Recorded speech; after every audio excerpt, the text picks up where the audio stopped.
Kenneth is on the line in Austin, Texas. Kenneth, you're on the Ken Coleman Show.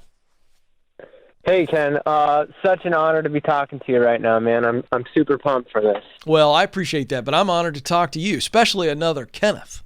So what's going on? So right now I'm working at a startup here in Austin. It's really, I guess, what I consider my first big boy job. Mm-hmm.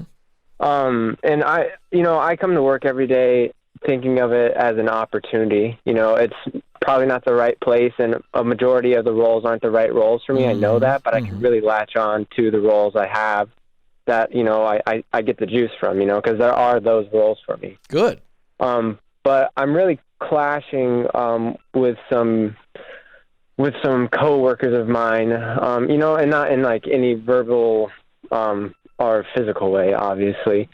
But it's just really hard to work with people that I know that are coming to work and they view it as a job, not an opportunity. Okay. So I'm really just kind of looking for guidance on how to, maybe check myself, because I don't know, I feel like maybe I come off as too much to them, Oh, I promise you. Are you challenging them verbally? You're just saying, hey, well, I don't like your attitude. I don't like how you roll, man. Maybe not that abrasive, but there is like, but yeah, I do. I'm like, well, why are we doing it this way? Like, we could be doing it that way, because the company is changing and growing, and it seems like they're very resistant to that. Right. But let me ask you this. Are you their leader? No, more like a peer. Okay. So here's the deal. I love your spirit. Okay. I want you to hear me, Kenneth. I love your spirit. You're a guy who's guided by conviction. Am I right? Yes, sir. And it is that conviction that is making you call out other people. But here's the challenge. And I'm going to call you out now that I've loved on you. Okay. All right? It's not your role to call them out. If your leader comes to you and say, hey, I want you to be salt and light in this situation, and I'm okay with that, and I'm giving you the authority to do that, great. But until then, you better mind your business, and you lead by example, not with conversation. And so you do it the way you know you're supposed to do it. You be who you know you're supposed to be in this situation, okay? But you're hold on a second, I'm not done. Because the way I'm trying to encourage you, bro, but you need to hear this. Yeah. You called the show largely because you're bothered by other people, and you're in a great situation to learn and grow and move upward, and you'd leave those people behind anyway, but you're so bothered by them, you called my show. And I'm just saying, you can still be bothered, but don't bother with them. Get your eyes on what you're supposed to be doing. Get your eyes on the prize that you are pursuing. And that's going to take away all this junk you're feeling, because you don't need to focus on those people. Get your head up. All right. Yeah. Now, what do you got to ask about that? Or you got another question? Well, I should add, okay, so I work in one department, and, where most conflict is coming from is another department. And so, I guess I have multiple bosses, and, my coworker that I'm really clashing with, their boss wants me to implement change within that department.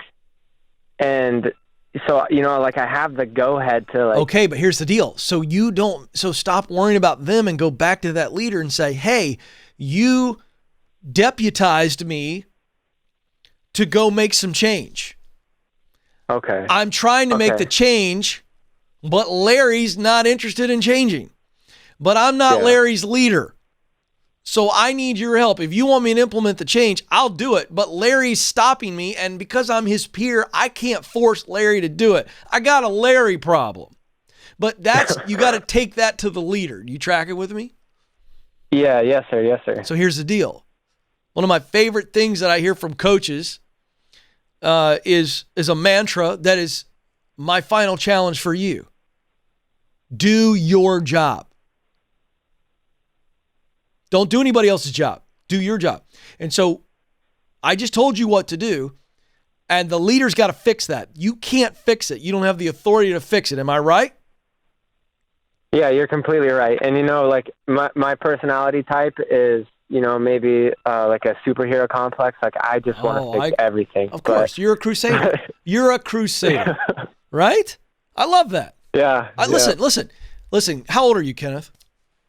I'm 24. Yeah, I knew he was young, Joe. Kenneth, if I gave you a super soaker after the show and said, listen, I need you to fill it up and charge the gates of hell, you'd be in, wouldn't you?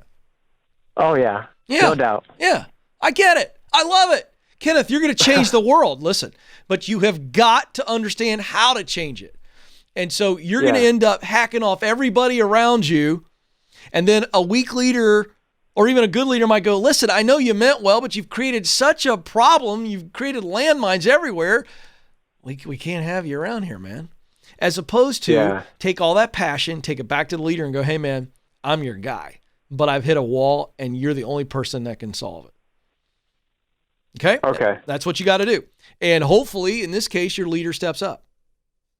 And by the way, don't gripe about it either. Say, hey, you're my leader on this particular situation. I need your help. You're the man or you're the woman. And I am going to follow your orders. And if in this situation, if you got somebody that's listening or watching right now and you're going, yeah, that sounds about what I'm dealing with, you can only do so much without authority. So then go back to authority and say, this can happen. I'll implement it, but I've got a roadblock that I need your help removing. They should feel honored by that. That's not a bad attitude. You're not saying that with any kind of spite or ugliness. You're just being matter of fact and saying, I need your help. And I'll carry out the mission, but I need leadership. Healthy leadership will fix it. Bad leadership won't, and that becomes your red flag. You want to get a sure sign that you're not working with the right leader is when you do things the right way. You take a problem to them and say, hey, you asked me to execute on this. I'm trying, but I got Larry, the human roadblock, who's trying to cut me off at every pass. I got a Larry problem. And if they won't fix the Larry problem, now they got a you problem because you're going to start looking for something else. This stuff is not gray, folks. It's black or white. It's that simple. But I love Kenneth, 24 years old, just wants to make stuff happen. And one final piece to kind of bring this back around. I love how Kenneth is trying to influence his coworkers who have a bad attitude, who don't have the kind of effort that he's giving. But the only way to influence them is to model the way and encourage them. You start going tisk, tisk, tisk and start trying to correct them. Ho-ho! They're going to look to knife you in any alley they find you in. I'm just telling you, it's not the way to go about it. Love on people, encourage them, and just lead them by example. But nobody wants to hear from 24-year-old Kenneth about how they can be doing their jobs better. I can just tell you that right now. That's going to go over like a lead balloon, right?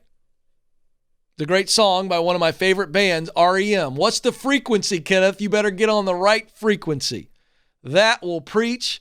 That is good stuff.